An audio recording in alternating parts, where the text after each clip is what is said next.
तो हाँ जी, आपका नाम है अभिषेक सोनी और आपकी कुंडली बनी है धनु लग्न की और आपकी जो राशि है वो है मेष राशि। अगर आपकी कुंडली की मैं बात करूं, कुंडली में ग्रह अच्छे भी हैं, कुछ ग्रह आपके मुझे ख़राब लगे हैं और आपकी कुंडली में एक दो दोष भी बना है, एक अच्छा योग बना है और ये पूरा विस्तार में आपको मैं समझाऊँगा। और आपने जो सवाल लिख के भेजा है कि बच्चों की हेल्थ ख़राब रहती है, पत्नी की हेल्थ ख़राब है, कौन सा काम काज करना चाहिए, कौन से रत्न धारण करने हैं, आगे फ्यूचर कैसा होगा, आपके सवाल हैं। तो सबसे पहले देखो जी, आप ये समझो कि जो कुंडली होती है इसमें होते हैं 12 घर और 12 घर पहले आप समझ लो, वो मैं लिख देता हूँ। ये है आपकी कुंडली में पहला घर, ये है दूसरा घर, तीसरा घर, चौथा, पाँचवा, छठा घर, सातवां, आठवां, नौवां घर, 10वां, 11वां और ये लास्ट वाला 12वां घर। अब ये जो 12 घर मैंने लिखे हैं, इन घरों से आपके जीवन के बारे में कुछ ना कुछ पता किया जाएगा। जैसे कि इस पहले घर से तो पता करेंगे आपका जो शरीर है वो कैसा होगा, हेल्थ कैसी होगी, आपकी स्वभाव कैसा, रंग रूप कैसा, पहले घर से देखा जाएगा। दूसरा घर आपके है धन जोड़ने का, तीसरा घर छोटे भाई बहनों का है, चौथा घर आपकी माता, मकान, वाहन, पाँचवा घर आपके बच्चों का है, छठा घर शत्रु, रोग, कर्जा, सातवां घर आपकी पत्नी का है, आठवें घर से उम्र देखेंगे, नौवें घर से आपका भाग्य है, 10वां घर आपके कारोबार का है, जो काम काज आप करेंगे ये 10वां घर देखा जाएगा, 11वां घर है लाभ, आमदनी, बड़े भाई बहन, इच्छा पूर्ति और 12वें घर से आपके खर्चे देखे जाएंगे। तो आपने यहाँ पे मेरी दो बातें नोट करनी है। पहली बात, जो मैंने 12 घर लिखे थे अभी लिखे हैं उनको याद कर लो, और दूसरी बात, इन 12 घरों से जो कुछ देखा जाएगा वो याद कर लो। अब आप ये देखो कि आपने कुंडली में क्या देखना है, वो घर देख लो। जैसे कि मान लो आपका सवाल है आपके छोटे भाई बहनों के बारे में आपने जानना है, छोटे भाई बहन कैसे होंगे। तो तीसरा घर कुंडली में छोटे भाई बहनों का होता है और तीसरे घर में नंबर लिख रखा है 11। 11 है कुंभ राशि, मालक बना शनि। तो आपके छोटे भाई बहनों के लिए हमें शनि को देखना पड़ेगा। ऐसे ही अगर आपकी हमने माता के बारे में देखना है तो चौथा अगर कुंडली में माता का होता है और चौथे घर में क्या लिखा है 12। 12 है मीन राशि, मालक है गुरु। तो आपकी माता के लिए हमें गुरु को देखना पड़ेगा। तो अब आपको मेरा कहने का मतलब समझ आ चुका है कि जो कुछ देखना है वो घर देखना है और घर का जो मालक है वो मालक देखा जाएगा। और आपको मैंने अभी जैसे बोला था कि आपके ग्रह अच्छे भी हैं, कुछ ग्रह आपके ख़राब भी हैं। अब ये जो 9 ग्रह हैं इनका जो असर है वो हमारे जीवन के ऊपर वैसे तो हमेशा रहता है, लेकिन ज़्यादा असर हमारे ऊपर उस समय आता है जब इनकी दशा चलती है। दशा में ये ज़्यादा एक्टिवेट हो जाते हैं। और अभी आपके ऊपर जो दशा चली हुई है, दशा होती है 2 प्रकार की, एक होती है महादशा, एक अंतरदशा। महादशा काफ़ी बड़ी होती है और ये आपके ऊपर चली हुई है मंगल ग्रह की। कब चली थी? ये 2022 में चली है। ख़त्म कब होगी? 2029 में जाके। तो इसका मतलब ये है कि भाई आपके ऊपर अभी सबसे बड़ा असर है मंगल ग्रह का। और कितना असर है? वो है 80%। आपके मतलब 100 में से जो 80% लाइफ में आपके साथ जो कुछ हो रहा है मंगल की वजह से हो रहा है। जो भी आप मतलब खा रहे हैं, पी रहे हैं, काम कर रहे हैं, कुछ भी कारण ये मंगल है आपका भाई। और बाकी बचा 20% आपके ऊपर असर है शनि का, जिसकी चल रही है अंतरदशा। ये चली है 9वां महीना 24 में। पिछले 3-4 महीने हो चुके हैं। ख़त्म कब होगी? 11वां महीना 2025 में जाके, अभी 1 साल की पड़ी है। तो आपके मतलब ऊपर आज के समय में सबसे बड़ा असर मंगल का है, बाकी थोड़ा सा असर शनि का है, लेकिन ज़्यादा असर है मंगल का। तो अभी आपके हम मंगल को देखेंगे कि वो अच्छा है या बुरा है। अगर आपका देखो जी मंगल कुंडली में अच्छा है फिर तो आपको देगा अच्छे फल, अगर बुरा है तो बुरे फल देगा। अब आपको नहीं पता कि मंगल अच्छा है जब बुरा, आप मेरे से पूछेंगे तो मैं आपको बोलूँगा कि मंगल जो आपका है वो आपको ज़्यादा ख़राब फल देगा, थोड़े बहुत अच्छे फल देगा। मतलब आप समझ लो 100 में से आपको 50-60% ख़राब फल देगा ये आपका। और आप चाहे नोट कर भी लेना कि जब से दशा चली होगी 22 से आपको दिक्कतें परेशानियाँ आ रही होंगी। अब आपको मैं विस्तार में थोड़ा सा समझाता हूँ कि क्यों ख़राब है। मंगल पहले देखो यहाँ पे बैठा आपका इस घर में, 7वें घर में। 7वां घर देखो जी किसका है? 7वां घर आपकी, मैंने बोला था आपकी पत्नी का घर है। मंगल बैठा है 7वें घर में, 7वें घर में पत्नी घर में बैठा है। अब मंगल खराब क्यों है? सवाल ये है। लेकिन मंगल देखो जी, इस कुंडली में पहले समझो किन ग्रहों का मालक है, क्योंकि ये जो ग्रह होते हैं किसी न किसी घर के मालक होते हैं। मंगल आपका इस घर का मालक है, पाँचवें घर का। ये जो पाँचवां घर है, ये पाँचवें घर से आपकी संतान देखी जाएगी। आपके बच्चे अगर देखने हैं, बच्चे कैसे होंगे, पाँचवां घर। और आपको मैंने ये समझा ही रखा है कि घर का मालक देख लो, तो संतान के लिए पाँचवां घर। और पाँचवें घर में क्या लिखा है, एक है मेष राशि, मालक है मंगल। तो संतान के लिए मंगल को देखना पड़ेगा। और मंगल आके बैठा है सातवें घर में, पत्नी घर में। और सातवें घर में जो 3 लिखा है, ये है बुध का घर। और मंगल बुध को अपना मानता है दुश्मन। ये जो ग्रह होते हैं देखो जी, या अगर ये अपने घर में बैठे हैं फिर तो अच्छे फल देते हैं। दोस्त के घर में है वहाँ पे भी अच्छे फल देते हैं, उच्च के हैं वहाँ पे भी अच्छे फल देते हैं। लेकिन अगर ये दुश्मन के घर में बैठे, जो इनका दुश्मन है, अच्छे फल नहीं देते। तो मंगल क्यों खराब है, एक तो पहला कारण खराब बनेगा कि वो दुश्मन के घर में बैठा है, बुध का घर है, बुध को अपना मानता है दुश्मन। पहला कारण ये। दूसरा कारण, मंगल आपका अस्त भी बैठा है, मृत अवस्था में बैठा है। एक तीसरा कारण, सबसे बड़ा मंगल खराब होने का जो मुझे कारण लगा है, वो है कि मंगल तो बैठा है सातवें घर में, लेकिन ये चलते में जा रहा है आठवें घर के ऊपर। और आठवां घर है खराब घर। इसकी वजह से मंगल आपका ज़्यादा खराब है। आठवां घर किसका है, बीमारी का, मृत्यु कष्ट का। तो मंगल अब क्या खराब फल क्या देगा, क्योंकि संतान घर का मालक है तो आठवें घर के ऊपर जा रहा है। आठवें घर में जैसे बोलो बीमारी का है, आपकी संतान को मंगल बीमार करेगा। जैसे आपने लिख भी रखा है संतान बीमार हो रही है, उसके वैसे 2 कारण हैं। मंगल भी आपकी संतान को बीमार करेगा और शनि भी सातवें घर को खराब कर रहा है। तो मंगल आपकी संतान को बीमार करेगा, या संतान को कोई कष्ट होगा, या संतान का के साथ मनमुटाव होना। और 5वां घर पढ़ाई का है, पढ़ाई में दिक्कतें आना, बुद्धि भ्रमित करना। और मंगल को कि सातवें घर में थोड़ा सा सातवें घर को भी एक्टिवेट करेगा। सातवां घर पत्नी का है, तो मंगल दोष भी यहाँ पे बना हुआ है। मंगल दोष की वजह से भी आपके विवाह में देरी होना, विवाह हो भी गया पत्नी से लड़ाई झगड़े होना, या पत्नी का बीमार होना। ये मंगल मतलब आपकी पत्नी अगर बीमार हो रही है, थोड़ा बहुत मंगल भी कारण है। वैसे देखो जी, उनकी भी कुंडली देखनी होती है कि उनकी दशा कौन सी चल रही है। तो मतलब मंगल की आपकी जो दशा चल रही है, इसमें आपको जो दिक्कतें आएंगी, क्योंकि संतान के घर का मालक है तो संतान को लेकर दिक्कतें देगा आपको। संतान को लेकर चिंता होना, संतान को कष्ट होना, पत्नी घर में बैठा है, पत्नी से भी लड़ाई झगड़े होना, या पत्नी का बीमार होना। और क्योंकि मंगल आठवें घर के ऊपर जा रहा है, आठवें घर से बीमारी दिख, ये मंगल आपको भी भाई बीमार करेगा। मतलब ये जो मंगल की दशा है, आपका क्या नाम है, अभिषेक। तो मैं आपको अभिषेक बोलूँगा, ये आपकी भी हेल्थ ख़राब करेगा मंगल। आपकी हेल्थ क्या ख़राब करेगा आपको, जैसे कोई बवासीर होना, या कोई रक्तचाप होना, ब्लड प्रेशर होना, ऐसी मंगल के जुड़े रोग आपको हो सकते हैं। या आपकी संतान को मंगल का जुड़ा कोई रोग होगा। मंगल आपके साथ एक्सीडेंट भी आपका करा सकता है, क्योंकि चलत में आठवें घर के ऊपर आ रहा है। आठवां घर दुर्घटना का भी है। तो भाई गाड़ी चलाते समय पूरी सावधानी बरतनी है आपने, या आपको चोट वगैरह लग सकती है। और ये 12वें घर का भी स्वामी खर्चे बढ़ाएगा।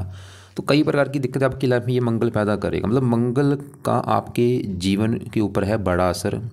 वो 8वें घर के ऊपर भी है चलत में, तो उसका सही होना आपके लिए बहुत ज़रूरी है। मतलब अगर आपने मंगल को सही कर लिया, संतान बीमार नहीं होगी, पत्नी बीमार नहीं होगी, पत्नी से लड़ाई झगड़े नहीं होंगे, जो मंगल दोष बना वो ख़त्म हो जाएगा, आप बीमार नहीं होंगे, आपकी हेल्थ को लेकर दिक्कतें नहीं आएंगी, आपके साथ एक्सीडेंट नहीं होगा, बवासीर से आप बचेंगे। मतलब हज़ारों फ़ायदे हैं जहाँ पे मंगल को सही करने से।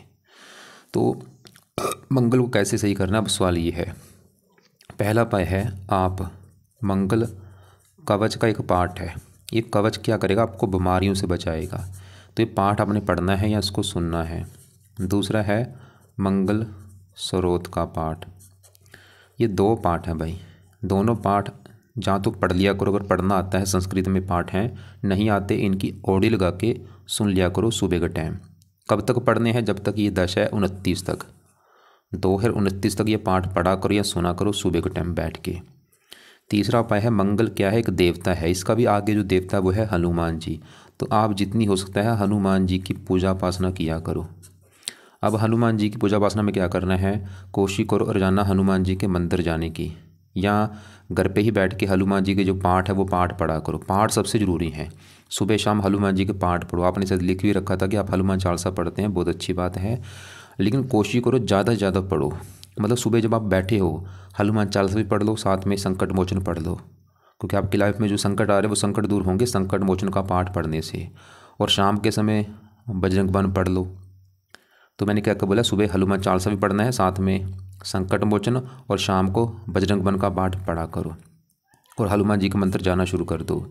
और चौथा उपाय अगर आप कर सकते हैं वो है, आप मंगल एक देवता है, इसका दिन है मंगलवार, तो आप हर मंगलवार को मंगल देवता का व्रत रखो। व्रत की जो कथा है वो सुन लेना और आरती किया करो इसकी। तो व्रत के लिए आपको मैं फोर्स नहीं करूँगा, अगर आपको व्रत रखना आता है तो भाई बहुत अच्छी बात है। हर व्रत में सिंपल है कि आप मालूम मंगलवार को उठेंगे, सुबह नहा धो के प्रार्थना करो कि हे मंगल देवता जी, आज है दिन मंगलवार और आज आपका मैं व्रत रखूँगा, बस इतना बोल के व्रत रख लो। व्रत में आपने क्या करना है, दिन में सिर्फ फल फ्रूट खाना है, रात को एक टाइम भोजन किया जाता है, रात के भोजन में नमक का सेवन आपने नहीं करना, खटाई नहीं खानी। और व्रत की जो कथा होती है मंगलवार की, व्रत की कथा सुन लेना और आरती कर लेना। तो ये है भाई मंगल के उपाय। इसमें से ज़रूरी जो सबसे मेन है, एक तो हनुमान जी के पाठ, वो तो है कंपलसरी, वो तो पढ़ने ही पढ़ने आपने, जो कि आप पढ़ भी रहे हैं। बाकी कवच स्रोत के पाठ भी जरूर पढ़ो, कोशिश करो उनको सुबह के टाइम पढ़ लिया करो या सुना करो। बाकी व्रत आपकी मर्जी है, रखना है रख लो, चाहे कोई बात नहीं। अब आगे बढ़ते हैं। तो अभी हमने देखा कि आपकी जो मंगल की दशा चल रही है, एक तो वो दुश्मन के घर में बैठा है, अस्त बैठा है, चलत कुंडली में 8वें घर के ऊपर जा रहा है, जो कि 8वां घर खराब घर है। इसकी वजह से थोड़ा सा वो आपको दिक्कत देगा। ऐसा नहीं कि मंगल बुरे फल ही देगा, कई चीज़ें अच्छी देगा आपको, लेकिन बुरे फल जरूर देगा फिर भी। अब आगे बढ़ते हैं। आपके ऊपर चल रही है शनि की अंतर्दशा। सवाल कि ये कैसा है, ये 9वां महीना 24 से चली है दशा भी, मतलब वही 4-5 महीने हो चुके हैं और अभी 1 साल की पड़ी है। तो सवाल कि शनि कैसा है, तो शनि आपको 100 में से 70 से लेके 80% अच्छे फल देगा, थोड़े से ख़राब फल देगा 10-20%, लेकिन ज़्यादा आपको अच्छे फल देगा। और ये आपके लिए अच्छी बात है कि शनि की जो दशा वो अच्छा है। अब शनि की बात करते हैं कि क्यों अच्छा है। शनि देखो जी, यहाँ पे बैठा है कुंडली के इस 11वें घर में, लेकिन शनि इस कुंडली में इस घर का मालिक है दूसरे घर का। जैसे आपका मंगल बैठा था इस घर में, लेकिन मालिक है इस 5वें घर का। अब ये जो दूसरा घर है, ये दूसरे घर से देखा जाता है कुंडली में धन जोड़ना। अगर आपका धन जोड़ना देखना है कि आप जो है आप कितना धन जोड़ेंगे, दूसरा घर देखा जाएगा। और मैंने फिर बोलूँगा, घर का मालिक देखा जाता है। तो धन जोड़ने के लिए दूसरा घर, और दूसरे घर में क्या लिखा है 10 है मकर राशि। मालिक शनि को देखना पड़ेगा कि शनि कहाँ बैठा है, अच्छा है या बुरा है। तो शनि कहाँ बैठा है, वो यहाँ पे बैठा है 11वें घर में, और 11वें घर में 7 लिखा है तुला राशि में उच्च का बैठा है, जो कि बहुत बड़ी अच्छी बात है, क्योंकि भाई जो ग्रह उच्च का होता है वो बहुत अच्छा होता है। तो शनि आपका मुझे क्यों अच्छा लगा है, उच्च का बैठा है। दूसरा कारण, ये एक अच्छे घर में बैठा है 11वें घर में, क्योंकि 11वें घर से लाभ देखा जाता है, इच्छा पूर्ति, बड़े भाई बहन। अब शनि अच्छे फल देगा क्या, क्योंकि धन का मालिक उच्च का बैठा है, शनि आपको धनी बनाएगा भाई। धन का मालिक उच्च का बैठा है शनि, तो ये दिखा रहा है कि आप मतलब धनी होंगे, महाधनी होंगे, धन की आपके पास कमी नहीं रहेगी भाई। शनि तो ये दिखा रहा है। खासकर शनि के जुड़े कामों से भी आप धन कमा सकते हैं। और ऐसे मैंने लोग देखे हैं, ऐसे लोग जो होते हैं शेयर बाज़ार, सट्टा, लॉटरी आदि, जुआ, स्मगलिंग हो गया, ऐसे कामों से इनको धन मिलता है। और शनि इस कुंडली में इस तीसरे घर का मालिक है, जहाँ पे 11 लिखा है, कुंभ राशि मालिक शनि है। तीसरा घर है छोटे भाई बहनों के लिए अच्छा है, पराक्रमी मेहनती साहसी बनाएगा आपको। तो शनि मतलब आपके धन के लिए अच्छा है। धन 11वें घर में बैठा लाभ देगा, आमदनी देगा, इच्छाएं पूरी कर देगा। तो शनि की जो दशा चल रही छोटी 4-5 महीने से, ये आपके धन के लिए वैसे अच्छा है। लेकिन शनि जो बुरा फल देगा, इसकी तीसरी दृष्टि पड़ेगी पहले घर के ऊपर, यहाँ पे गुरु की राशि, थोड़ा सा हेल्थ आपकी ख़राब करेगा। और 7वीं दृष्टि पड़ेगी 5वें घर के ऊपर, जो कि संतान का घर है, और यहाँ पे है 1 लिखा है, ये है शनि की नीच राशि। तो शनि 5वें घर की हानि ज़्यादा कर देगा। 5वां घर किसका है, संतान का। आपको संतान को लेकर दिक्कतें पैदा करेगा कोई ना कोई। वो दिक्कतें क्या आएंगी, जहाँ तो संतान का बीमार होना या संतान से आपके लड़ाई झगड़े होना। मतलब अभी जो शनि की दशा चल रही है, ये आपके धन के लिए अच्छा है, और लेकिन संतान को बीमार करेगा ये, और थोड़ा बहुत संतान से मनमुटाव होना। लेकिन अगर आप चाहते हैं कि शनि का जो बुरा फल आपको नहीं मिलना चाहिए, संतान आपकी बीमार ना हो और जो अच्छा फल वो बढ़ जाए, धन मतलब लाइफ में ज़्यादा आए, तो क्या किया जाए। तो शनि के आप 1-2 उपाय कर लो। पहला उपाय है, आप शनि चालीसा का एक पाठ है, ये पाठ पढ़ना शुरू कर दो। या तो इसको पढ़ लिया करो अगर पढ़ना आता है, या इसकी ऑडियो लगा के सुनना है रात के समय। दूसरा उपाय है, शनि मंदिर आपने जाना है हर शनिवार को माथा टेकने। ये 2 उपाय आपने करने हैं। शनि चालीसा पाठ रात को पढ़ना है या सुनना है, रोजाना पढ़ना है। कब तक पढ़ना है, सवाल की शनि चालीसा पढ़ना कब तक है, क्योंकि दशा भी 1 साल की पड़ी है, तो 1 साल तक ये जरूर पढ़ो। लेकिन मैं ये बोलूँगा कि पाठ पढ़ते रहो लंबे समय के लिए। क्यों, क्योंकि भाई आपके ऊपर शनि की अभी 6.5 शुरू होने वाली मार्च में, जो भी मार्च आने वाला है 3 महीने के बाद, मार्च में आपकी 6.5 शुरू हो जाएगी। तो इसलिए क्योंकि साढ़े साथी शनि की होती है, तो अगर आप शनि चालीसा पढ़ते रहेंगे तो साढ़े साथी में बुरे फल आपको कोई नहीं मिलेंगे, बल्कि साढ़े साथी अच्छी जाएगी। तो इसलिए भाई शनि चालीसा जरूर पढ़ा करो या सुना करो रात के समय। और शनि मंदिर भी नियम बना लो कि हर शनिवार को शनि मंदिर जाना ही जाना है, वहाँ पे माथा टेक के आया करो। अगर घर के आसपास शनि मंदिर है फिर तो आप रोजाना भी जा सकते हैं। बाकी आगे बढ़ते हैं। तो हमने अभी देखा कि मंगल की चल रही दशा, वो हमें ज़्यादा अच्छा नहीं लगा क्योंकि 8वें घर के ऊपर जा रहा है चलत में। शनि चलो फिर भी अच्छा उच्च है, लेकिन थोड़ा सा संतान बीमार करेगा। बाकी आपके मैं दूसरे ग्रहों को एक बार कवर कर देता हूँ। जैसे कि यहाँ पे ये जो शुक्र बुध, इनकी मैं बात करता हूँ। पहले समझो ये घर कौन सा है, नौमा। नौवें घर से आपका देखा जाएगा भाग्य, कि आप कितने भाग्यशाली होंगे, भाग्य कैसा होगा आपका, किस्मत साथ देगी या नहीं। तो ये नौमा घर देखना पड़ेगा। और फार्मूला मैंने आपको समझा ही रखा है कि जो कुछ देखना है उस घर का मालक देखा जाता है। तो भाग्य आपका देखना है नौवें घर का जो मालक है। नौवें घर में क्या लिखा है, 5 है सिंह राशि। मालक सूर्य देखा जाएगा, सूर्य कहाँ बैठा है, वो अच्छा है या बुरा है। तो आपका भाई सूर्य जो है, सूर्य भी आपका मुझे ख़राब लगा है। क्यों ख़राब लगा है, क्योंकि सूर्य यहाँ पे बैठा है 8वें घर में, खराब घर में। मैंने आपको पहले बोला ये 8वां घर अच्छा घर नहीं होता। इस घर से मृत्यु कष्ट देखते हैं, लंबी बीमारी, दुर्घटना, गुप्त रोग, गुप्त विद्या, गरीबी, रुकावट, ऐसी खराब चीज़ें 8वें घर से देखते हैं। तो सूर्य खराब होने का कारण 8वें घर में बैठा है। सूर्य क्या खराब फल देगा, क्योंकि 9वें घर का मालक है, 9वां घर भाग्य का है। तो भाग्य सूर्य है 8वें घर में बैठा, भाग्य भंग जो बना आपकी कुंडली में। सूर्य दिखा रहा है कि आपका भाई भाग्य साथ ज़्यादा नहीं देगा। आपको अपना भाग्योदय करने के लिए काफ़ी दिक्कतें परेशानियां लाइफ में आएंगी, तब जाके भाग्य कुछ साथ देना शुरू होगा। और सूर्य पिता का भी कारक होता है, सूर्य की वजह से पिता संबंधी भी दिक्कतें जरूर आएंगी आपको कोई ना कोई। जहाँ तो पिता बीमार होता है, या पिता से बनती नहीं, या पिता को कष्ट होता है। सरकार का कारक है, सरकारी कामों में दिक्कतें आती हैं। सूर्य से राइट आँख देखी जाती है, राइट आँख में दिक्कत पैदा कर सकता है। मान हानि करेगा सूर्य, आपकी मान प्रतिष्ठा में कमी करेगा। इसके अलावा और भी मतलब अगर आप देखो जी, सूर्य का आपको एक पाठ बोलूँगा पढ़ने के लिए। अब वो पाठ कौन सा है, वो पाठ है सूर्य आदित्य हृदय स्रोत। और ये पाठ पढ़ना है आपने सुबह के टाइम। फायदा क्या होगा, ये जो पाठ अगर आप पढ़ते हैं, अगर पढ़ना आता है पढ़ लिया करो, या इसकी ऑडियो लगा के सुबह के टाइम इसको रोजाना सुनना है। फायदा क्या होगा, सूर्य अच्छा हो जाएगा भाई, सूर्य का पाठ है। सूर्य अच्छा होगा तो क्या होगा, क्योंकि सूर्य भाग्यश है तो भाग्य साथ देना शुरू हो जाएगा। पिता के लिए अच्छा होगा, सरकारी कामों के लिए अच्छा होगा, आपको मान प्रतिष्ठा मिलनी शुरू हो जाएगी, आपकी मान हानि नहीं होगी समाज में, राइट आँख में कोई दिक्कत नहीं आएगी। और भी कई फ़ायदे होंगे, हज़ारों फ़ायदे हैं, बाकी थोड़े बहुत मैंने बोले, लेकिन हज़ारों फ़ायदे होंगे आपको। लेकिन आपके देखो जी, भाग्य घर में ये शुक्र बुध को भी देखना पड़ेगा आपका भाग्य देखने के लिए। तो यहाँ पे पहले मैं शुक्र बुध को में से पहले बुध को देखूँ तो बुध कैसा है। तो बुध आपका फिलहाल अच्छा है।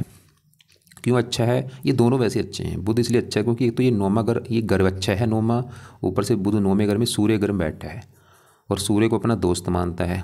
तो बुध क्यों अच्छा है, तो दोस्त का घर है, ऊपर से घर भी अच्छा है, और साथ में शुक्र के बैठा है, शुक्र भी इसका दोस्त है, दोनों आपस में एक साथ बैठे हैं। और यहाँ पे एक योग बना है जिसे कहते हैं लक्ष्मी नारायण राजयोग। जब भी शुक्र बुध एक साथ बैठते हैं लक्ष्मी नारायण राजयोग बनता है। अब पहले बुध की बात करते हैं कि बुध क्या अच्छे फल देगा।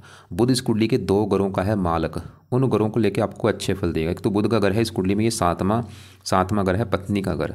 अगर आपकी पत्नी देखनी है, 7वें घर में लिख रखा है 3 है मिथुन राशि, मालक बुध। तो पत्नी के लिए देखा जाएगा बुध को। तो पत्नी जाके बैठी है भाग्य घर में। वैसे बुध ही दिखा रहा है कि पत्नी के आने के बाद आपका भाग्य साथ देना भाई शुरू हो जाएगा, पत्नी के आने के बाद, विवाह होने के बाद। और बुध 10वें घर का भी मालक है, जहाँ पे 6 लिखा है, कन्या राशि मालक बुध। 10वां घर काम काज का है, पिता, सरकार, मान प्रतिष्ठा। बुध आपके वैसे काम काज के लिए अच्छा है, और आप बुध के जुड़े भी काम कर सकते हैं, उसमें आपको ज़्यादा फायदा होगा। नौकरी बजाय आप बिजनेस करते हैं उसमें ज़्यादा फायदा है।